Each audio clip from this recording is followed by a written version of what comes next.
Gear Tasting Radio is brought to you by Imminent Threat Solutions. ITS provides knowledge that empowers individuals with indispensable skill sets to explore the world and prevail against all threats. Right now, as a special thank you for all podcast listeners, we're offering 10% off in the ITS store. Simply use the code GTR to save 10% at store.itstactical.com.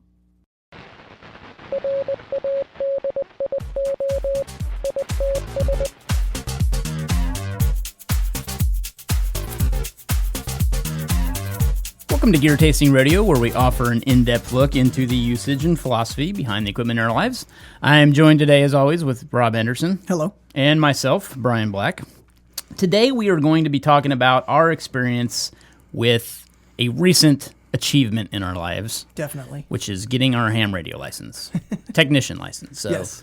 If you're familiar with amateur radio at all, it's a license process. You have to answer some questions. You have to go to a testing center. You have to study your butt off to to get your technician license. But I think what we wanted to address today was basically both of our opinions on how to study for that, what you need to take into consideration if you're thinking about doing or getting your technician license, and even why you would want to in the first place. So, if you're not familiar with ham radio, hopefully we will do our best to provide some background on that. You would think just coming off the test and passing, we would be able to do that, but we'll see how it goes. Really, I've always really been interested in comms. So, communication with handheld transceivers, which is basically a unit that allows receive functions and transmit functions. Right. So, transceiver. All the way back to Walkie Talkies. Yes. I grew up with Spytek Walkie Talkies. Yep. Talking to my friends down the street. If you're not familiar with Spytek toys, look it up. It's awesome stuff. We'll see if we can find back them. In the early 90s. Put them in there. Thought I was a neighborhood spy. Anyway, the premise, surrounding communication is that, when you look at old school walkie-talkies and things like that, the reason that they don't work well, meaning the distance at which they transmit, is because of the power that's built in. So, frequencies, I don't know how walkie-talkies work in terms of the actual frequency they use, but I know that most stuff you buy today is FRS, so that's Family Radio Service, are the channels that you get on all those, walkie-talkies you pick up from Academy or, what have you, that are always advertising like 15 miles of transmit. I've seen some up to 35 miles. So here's the buster on that myth, right? So they're only transmitting with a half a watt of power, which is nothing. Yeah. The reason that they're getting those outlandish statistics like that is because of the curvature of the Earth and the position that they're putting those walkie-talkies when they're actually testing them. So, if you think about the distance that they can travel, if they put those receive stations at a certain level above tree lines, and the transmit station's probably higher and the receive station, so the curvature, they get that extra bonus. There's actually a question in the ham test that says the answer is because the Earth seems less curved, and that's because that's the way sound travels at the speed of light, but that's the way it travels in the wavelength that it has. So. And I think that's the biggest thing that I took away from this whole endeavor is that radio waves are electromagnetic waves that are going regardless. Yep. It's not, when you key up a radio, you're not sending a signal out. It's just being carried at the same frequency that you're dialed into. Yep. So that level is already there. The waves are already coming into your house. They're passing through. It's the same thing as a terrestrial radio, like 98.9 KISS FM. When you tune that in, you're just on their frequency. So, and unless the power is so crazy, most of us on a daily basis don't have to worry about HF burn or our feet roasting off because of radio waves. So, and so you're able on ham to just transmit on those. That's another thing I took away from this class. Anybody can listen to any frequency at any time. That's an important point. So if you want to get a scanner or you even want to pick up a radio and you want to tune into your local repeater frequency or ham channels or whatever, you're allowed to listen on anything. Perfectly legal. The FAA is not going to come after you. Yep, it's just a license to transmit on those frequencies. So. Right. So the big thing when you talk about moving away from, a handheld transceiver that's, doing walkie-talkie functions on the FRS channels is you're talking about power. So if you buy, a Walksoon or a Baofeng radio or the common ones, like they're super cheap on Amazon. The Baofengs are like suspiciously cheap, like $20 cheap. You're like, this is ridiculous. The FRS radios at Academy cost more than that. No, you'd be surprised. Yeah. So these can transmit at like 5 watts of power, so they can carry signals quite a good distance. Yeah. I mean, personally, we've been using those at our events, our muster events, and we had no problem communicating on some stuff. And that was on a MERS frequency yeah, in the URS. It wasn't like a ham frequency. We weren't transmitting on 5 watts. We were No. Yeah, we were doing. They have the ability limit. to go up to 5. Yeah, we had them. And the the FCC. I would have got that question wrong on the test. The FCC has guidelines on transmit power on different frequencies. Right. So the MERS frequencies, which are an interesting frequency that not a lot of people know about, so you won't get a lot of stepping over each other that you will on like the FRS radios, which are available everywhere. Yep. So many people have those and transmit on those frequencies because of that fact. With MERS, not many radios are built specifically for those frequencies, and you'd have to program those into most radios. There are some out there that exist that transmit on MERS, transmit and receive, but the vast majority of people out there just doing regular, walkie-talkie communication aren't using mirrors. So you have less of a chance of stepping on people's communication or getting it heard by anybody. But and MERS is great. It's just a power limitation, and I Correct. can't remember what it is. It's 1 or something, but the ones that we take to muster are limited at that power, and they're just programmed at the right frequencies. But ham gives us the ability to kind of open those transceivers up now to the full 5 watt power that it goes up to. On specific frequencies, right? Yes, which are the ham frequencies. Yeah, I know. I've always been super interested in ham radio, and I've had on my. I don't really have a bucket list, but like a goals list to get my technician's license for like 15 years. Yeah, and so same here. I thought it was a lot more insurmountable than it was. We ended up. You had pinged me a couple weeks ago, like, hey, there's this ham class. We should go take it. It's like, yeah, absolutely. And by the end of that day of the first class, I felt ready to take the test, and I didn't realize that it was going to be that simple. I'm not going to say it's easy, but it's definitely more simple than I thought it was. I think that if I were to weigh that after the first class, so basically what I did is that I looked for a local radio club around me. I found out that they were running a ham radio class, so they would actually instruct you in kind of learning the questions. Now, so let me put this out as a kind of an upfront thing. All the questions and answers for the technician exam for ham radio are all available online right now. Yeah. You can get them for free. You can download them. You can read the questions. You can read the answers. That's all open source information. There's nothing on the test that you don't already know. So the question bank is like 430 questions, I think, is something like that. And out of those, there's only 35 that are on the test. So what they do is they have it's broken down by kind of section. So within each section, they take a certain amount of each question, so you kind of get a broad scope of each type of question. So that's what's on the test. And it was very intimidating to me when I first kind of got into it. So I bought a book that was recommended to me, a Gordon West book on the technician test. He does exams, all the different exams. And you may be asking yourself, why should I buy a book if all the questions are open source? There's no reason to buy a book, but the way that he provides some background for each of the questions is really interesting. I feel like you pick up some mnemonic devices to kind of help you remember some of the questions, and and it also teaches you a little bit about the background of the information that you're getting. It's very, very helpful. Yeah. So my previous experience with this, and you talked about wanting to do this for 15 years. I've been wanting to do it for a long time too. And 2 years ago, I bought the book.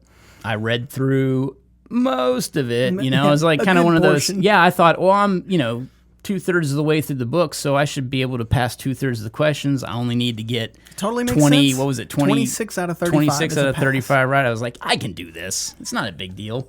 And I knew that they only asked so many questions per chapter, so I knew that if I didn't know the last few chapters, which are the hardest, by the way, that I would be okay. I bombed it. I didn't bomb it, but I missed 2 and I didn't pass. And I got really discouraged about it. I was like, I'll pick it back up eventually. 2 years, man. It took me 2 years to get back to it. So mostly because I found that it was hard to retain the information. Sure. So I would read through stuff, and then I would go back and I'd be, man, I don't even remember this question. It was tough. Yeah. So it wasn't until we went to this class. So I found out about that again through the local chapter, and I saw they were giving a class, and I thought, we both thought it was just a one-day class on Saturday, which I'm actually kind of glad that Sure. they did it the way they did it.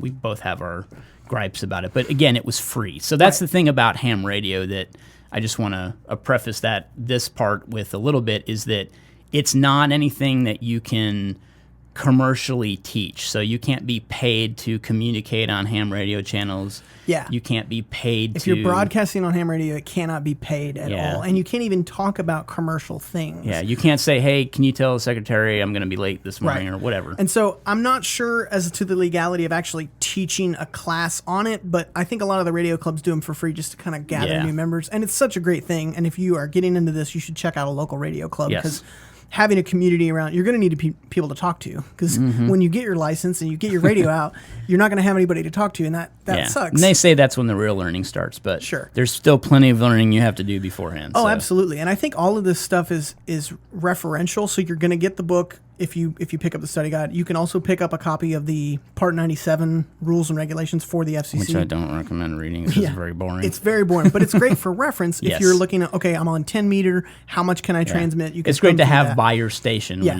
you're not going to commit all this stuff to memory. And so like you were saying, the retention, it sucks, but it's not really necessary to continue on just for the test. So, but anyway, so the class we did, it was on a Saturday, and we got through it. So what they did is, there was a few parts that, I'm kind of being nitpicky, but all they really did was read the questions. So that to me is not what I went to the class for. I'd really like a little why, behind the questions. But the main point of all this is retention. So you have to be able to retain it enough in your short-term memory or long-term to be able to pass the test, and that's really the name of the game. So the information is all legit information you need to know, too, as you're operating, because it's a lot of the rules and regulations and this is why you can't do this, and it's very important information to know. But it's also stuff that could be reference material. It's not like you have to maintain a database in your brain of all this stuff. I mean, there's plenty of people that forget a lot of those questions as time goes by. But again, the class I hoped was going to help me retain it better, because I was having a tough time doing that on my own, even though I had the book. There's a CD that's included with that Gordon West book. So I tried doing that. I downloaded an app on the App Store that I paid $5 for that has all the questions in the pool too, and nothing was just really doing it for me. And as much as I tried, and granted, I really wasn't putting my mind towards it enough at the time, but it wasn't until I got the resource in that class, that QRZ.com with the practice test, that I really started retaining that stuff. And maybe it was just more of a what do you call that, route memorization or something like that. You're basically learning the test. Yeah, right. So, and maybe that's what it was, but at the same time, that's really what helped me pass. Yeah. So, well, and I've retained a lot of that information. Yep, so I have too. I did about half and half. I learned probably about half the information and kind of retained it, but then the other half, I just learned the questions and I learned the answer. But in doing that, if I come across that example, I'm going to know that just because I know the answer. So I think it's good to do both. I wouldn't recommend just studying the test and answers if you're not really going to get into this. And I mean, you get your license for a period of 10 years. So there's not any pressure to keep it up, and there's no testing after you've got your license to renew it. So this is kind of the one and done. So it would behoove you to kind of learn it as much as you can, but some of the questions are just not. And it's free to renew every 10 years too. You just got to do it. Right. So, and even if you don't do it, you have 2 years after that. So theoretically, you have 12 years to renew your ham radio license. You just can't transmit for those 2 years after your 10-year. Which is a test question. Yeah, exactly. We've already covered 5 test questions. Yeah, you could just sit around and listen to the podcast. You'll be able to pass the test by the end of this podcast. I'm kidding. And I thought it was great what you talked about is you had read the first 2/3 of the book and you thought hey, I could probably pass the test. Which if you got every single question, you probably could. But I was trying to brute force my way through the test. And I was super intimidated by the electrical questions and the math questions. I was too. And those are the ones where I kind of learned the answers versus actually learning. And I still don't understand the the correlation between amperes and wattage and voltage and that kind of stuff. I just kind of learned those answers because I'm not going to get into building my own radios. I'm probably going to buy off-the-shelf units, so there's not going to be an instance where I'm soldering a capacitor and I get knocked out because I'm touching a large capacitor. Well, see, I do little projects like that. I do little home soldering projects, so it was interesting for me to learn that stuff because it actually helped me understand resistors and capacitors and things like that more. So it really does help. And granted, I'm not building my own circuit boards, but I'm following instructions in projects to, because I like soldering. I think it's a cool skill that I like to experiment with. I still suck at it, but I'm trying. It takes forever to get good at it. But anyway, that was kind of the premise behind the class too. So they would, take us through the questions and the answers, and then we would kind of do these summaries at the end of each section where we do these practice tests, and that really helped too. Just having to say the answer out loud while we're looking at the question helped me quite a bit. But then again, that QRZ.com resource super helps. So you can take practice test after practice test, and I think I had 50 of those things under my belt at least, by the time that I took the test, and I was passing them with like a 97% at the end. I just could not hit 100. You did, and I was mad. I actually missed one on my final test, and Rob got 100, and I got a freaking I think I got an 97. easy test, though. Maybe. So that's, we didn't really compare our test, but I ended up getting a pretty easy test. I didn't have any of the figures, and I didn't have any of the math questions.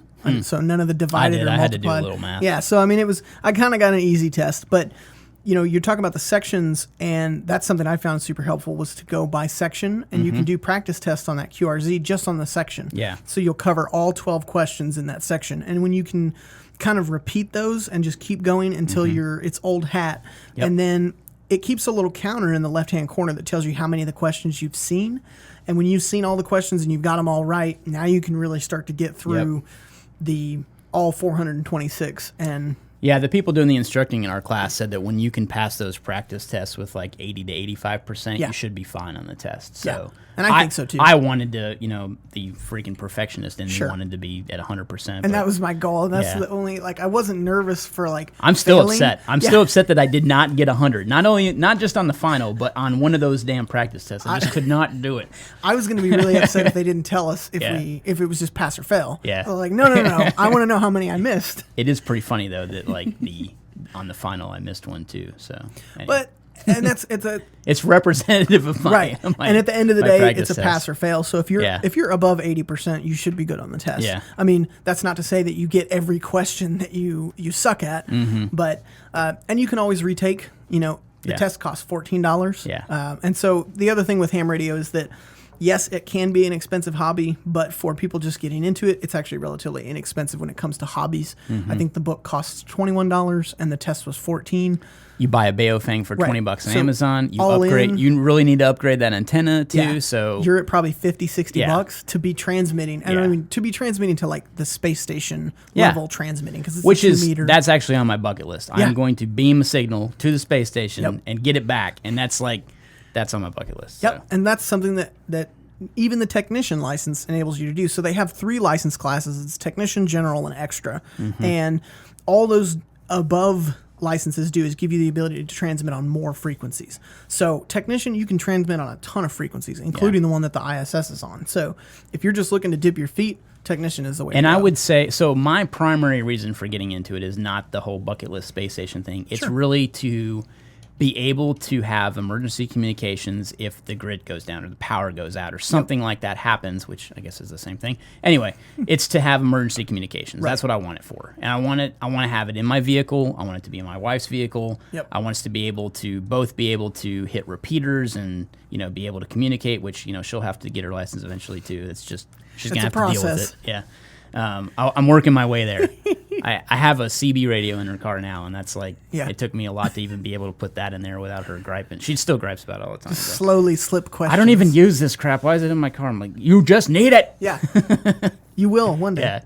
But anyway, that's my reasoning for it, is that, and speaking specifically from an emergency aspect of using ham radio, you're more than likely going to encounter other people at the technician level more so than the other levels. So I would never communicate for emergencies. I mean, just my opinion right now. I don't know. Obviously, I haven't even gotten on to talk to people yet because we're still waiting on our licenses. It takes like 3 or 4 days. Refreshing the page. As soon as it's in the database, you can start transmitting, which is another test question. Yeah. So, but that's my reasoning for it. I think that if I was going to open up a line of emergency communication, it would probably be on a technician level. Well, that's a good point. Frequency anyway. And even if you weren't, they have specific provisions. If there's a loss of life or loss of property situation, you can transmit on any of the frequencies that are licensed for amateur radio. So if your house is on fire and you need help and you're trying to communicate with somebody, or you're out alone in the woods and that's the only frequency you can get, it's fine. Yeah, you know, you can transmit on that. And so that's one of those, like, life of limb. Do it in the moment and then figure it out later. But I agree with what you're saying on especially weather-related emergencies. I mean, you see it all the time on the news. Like, ham radio operators are telling us storms are here, here, and here. And that's, to me, like, as the hobby, primarily the guys talk to each other, and then they provide communications during emergency situations like hurricanes and all that kind of stuff. Because when phone systems go down, radio waves are still active. And so... Well, that's really what I'm looking forward to, as well as hearing all the storm spotter stuff. Yes, exactly. So that's all on the ham frequencies. I'd love to be able to... I mean, I guaranteed I can listen to that right now if I knew the frequencies, but it would be cool to be able to talk to those guys. Well, and you can help them out. Like, you're in this location, you can transmit that, and it just gets a broader spectrum. So, you know, emergency communications is kind of where it's at when it comes to ham. Because I get the question from people all the time when I told them I was studying for this and all that. I was like, well, what do you do? Yeah. Well, not much. I mean, you don't really, you talk to people. Yeah. And depending on your power level, and I mean, you can Google the question, how far can a ham radio get distance-wise? And you can't find an answer for it because nobody will give you a straight answer because it's not straightforward. Well, I think one of the test questions was something about the transmit power, right? It's like 1,500 watts at the antenna is what you can transmit at. Yep. With your technician level or something like that. Something like that. 1,500 watts PEP. Which is an insane amount of power. It's insane. But depending on everything, there's so many factors. The atmosphere of the Earth, currently where it's at. Yeah. I've seen people hit like Guatemala my grandpa was in Arkansas. He's a huge ham radio guy. So that's a huge distance. But sometimes on your little handheld, you can't hit 5 miles. Right. You know, it just depends on a lot of different factors. It's those special circumstances that, you know, they use when they measure distance on the little... the sunspots and all that kind of stuff. So that's where they're getting it. It's like you can have a pretty realistic range of a couple miles. But most people, if you take a look at a map for repeaters, you can hit a repeater. And a repeater is just a station that has a huge broadcast signal that forwards your signal on to anyone listening on the same channel. So if you can hit a repeater, you can hit a lot. Yeah. Which is kind of cool. It's like playing telephone. You send your message to somebody and they retransmit it, but there's no loss there because you're not depending on that person's memory to transmit it correctly. It's actually your transmission. So that's kind of the gist of the repeaters. Yeah. And you know, and this was something that I learned along the way too, as I've been getting into communications, is that's how, you know, police departments and fire departments and all those kind of agencies communicate with each other is through repeaters and you know, trunk devices and things like that. So all they're doing is bouncing those signals back and forth between different antenna arrays, so they're able to communicate and stay in touch with each other. And a lot of theirs get to be encrypted. And that was the one thing that bummed me out about this whole thing, is that you can't encrypt or send code. Yeah. A coded message on any amateur radio frequencies. You can send Morse code, but it has to be legitimate language. You can't do any type of ciphers or anything. Yeah. I mean, I didn't really want to do that, but it just kind of bummed me out to be told I couldn't. Yeah. The FAA's got to catch you first. I'm kidding. But yeah, that's I mean, largely what the FAA does is it relies. I'm sorry. God, why do I keep doing that? it in my head too. That's not the question I missed on my test. I promise you. I got that one right. It was on my test. Anyway. So what the FCC does is they largely rely on all these other ham operators kind of self-police themselves. Sure. So if you're not following proper procedure, which is identifying yourself every 10 minutes with your call sign, and at the end of your communication, you know, someone's going to get on to you about it, because people do monitor those that are other hams. So largely they kind of police their own, so to speak. So the FAA is not going to necessarily come in unless they get a report of somebody, because you know, I'm not sure how they often just don't they're have the manpower. Yeah. Well, and so I think it's very easy to kind of to brush off the etiquette and to think, oh, you guys are just being stodgy. But at the same time, like, you're stepping into their community. Some of these guys have been licensed on amateur radio for 50 years, and there's a certain way of doing things. Yeah, and it works. As a community, they kind of police themselves. And so, like, if this is something that you're not interested in, I wouldn't step into it, because there are a lot of people that are very particular about how you communicate and when you do your call sign and how you talk in general that aren't even in the FCC's like rules. It's just kind of the way that they do things. And so I'm excited to step into that and to kind of play by their rules, because I think it's better. I'm disappointed about the fact I can't use profanity, but no profanity, and they don't even define profanity. So that is going to be was it like difficult. The question is like vulgar or profane? And I'm like, well, how do you define that? Well, you don't know. But I mean, there are, and also for people that are thinking about maybe not getting a license in transmitting, there are abilities to find signals. So that was a couple of the questions where you use directional antennas and you can actually track a signal down. So I'm sure there are people out there that do that for fun, is sniff illegitimate transmissions, which carry like a $10,000 fine. Yeah, it's kind of like war driving for Wi-Fi, where people go around looking for open Wi-Fi networks. I'm sure there's people out there driving around with directional antennas looking for illegal communication. Because, I mean, this is a nerdy hobby, and so these nerds have some pretty awesome equipment that they can get a hold of. But yeah, I'm looking forward to kind of building my little, they call it a shack. Your Jack Shack? Yeah. Can't say that on the radio. Yeah. Well, it's just a shack where a guy named Jack lives. I did not mean that in the way that you took it. But yeah, I'm definitely looking forward to like putting up an antenna and getting stuff kind of going with that. Yeah, I've got an HOA, so I can't like put up a huge antenna. Just got to disguise it. Yeah. I'm going to do something eventually. Yeah. So, you have your station, where you're transmitting from is technically your station, whether it's a handheld transceiver or whether it's a base station inside your house. It's still the station where your call sign is being operated from. So that's your control station. Yep. And then, there's a lot of rules surrounding who can communicate on your station and things like that. And, there's a lot of different events too. If you're interested in just kind of seeing what ham radio is all about, there's field day. There's a field day every year.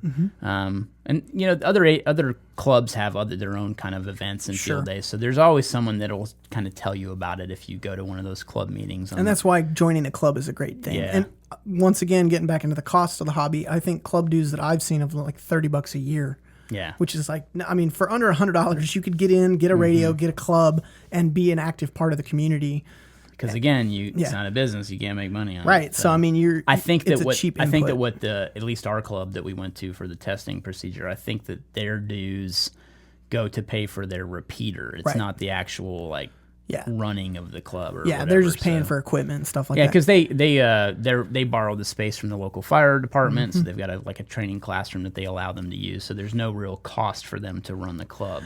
Well, and that's another great point of joining up with something, is that you're going to get involved with people who are maybe not the preparedness type, but they're definitely more in tune with emergency communications, being prepared for disasters, things like that. So you're probably going to find a lot of this like-minded people at these places. I mean, everybody that was in our class was kind of in the same boat, wanting to get more skills and further their education and things like that. And I think this is just a great outlet for that. It really is. I mean, when it comes to emergency communication, there you really can't beat the frequencies you gain with ham radio. So I think the biggest benefit, though, if I were to kind of summarize, is the use of repeaters to transmit. Right. So that's the way you're going to reach someone that's not near you. That's the way you're going to talk to someone across the United States. But that's also really important if you're stranded or something like that, because if you can hit a local repeater, you can get your signal out. So like we were talking earlier, even transmitting, if you have the ability on 5 watts, you're only going to reach so far. Right. If you crash down the side of a ravine and you can't get a signal out, hopefully there'd be something you could hit. And repeaters are best for that, because that's where more people are going to monitor. Yeah. I keep, now that I've got the license, I've had the radio on all weekend listening to the repeater frequency, and you don't hear a lot, but if somebody's going to transmit, it's probably going to be through a repeater. And so if you need to get an emergency comms shot, hitting a repeater is your best bet, because if you just dial in a random frequency, you just got to hope somebody's listening. Yeah. So. Yeah, I mean, hopefully you guys have listened to enough that you're interested in this. So it's easier than you think. Yeah. While there's an article that's a little older on ITS about, kind of how to get your ham radio license, we're going to kind of refresh that and put our thoughts in now that we've both passed the test. Have a lot to share on the subject. But there's also some articles that I've written on just communications in general. So a lot of the philosophy behind what we've already talked about, like power and getting a signal out and the difference between FRS and MURS and even the GMRS channels. I go through all that in a pretty easy to condense format in an article, and we'll link to those in the episode intel, along with like the book we mentioned and other like the QRZ.com stuff. Yep. We'll make sure we get a good list together for you guys, because I mean, the more people that are involved in this, the better. Absolutely. You know, if we can establish a network of people talking, you know, an emergency situation, I think it's just awesome information. Yeah, and if you're listening along and you have a ham radio license, feel free to hit us up with your call sign. You know, maybe where you're located, we can try to get something set up to try to hit people someday. Yeah, and while we don't know our call signs yet, they're coming. We'll definitely we'll get there. We'll get there. But yeah, thanks for listening. Hope you enjoyed it, and see you on the air. All right, guys, thanks again for listening. We have something new that I want to talk about here at the end of this episode. Is we're now on Patreon. So Patreon is a way for us to allow you guys to kind of support what we're doing here with our gear tasting series, both on the podcast and videos. We really have some cool goals that we want to be able to do when it comes to, you know, audio and video stuff, and Patreon will hopefully allow us to do that. So, you know, we've got a couple of different levels you can support us with. You know, the little, you know, the smallest is what, $2 a month. Yep. Super cheap. If you're getting a lot out of this content, we'd love to have your support that will allow us to kind of continue to grow this. And, you know, we've got some great goals, like we want to take gear tasting on the road one of these days and be able to visit different manufacturers and talk to them about their operations and what they produce and kind of what got them into it. So we've got big plans. Hopefully you guys will consider supporting. We'll put a link in the episode intel if you're interested in checking out the Patreon page. And obviously there's some perks for you. Sure. You'll get some benefits out of that too. So hope you enjoyed Gear Tasting Radio. Again, every Tuesday we got a new episode, so be sure to subscribe on iTunes and leave us a rating and review if you like what we're doing. Thanks again.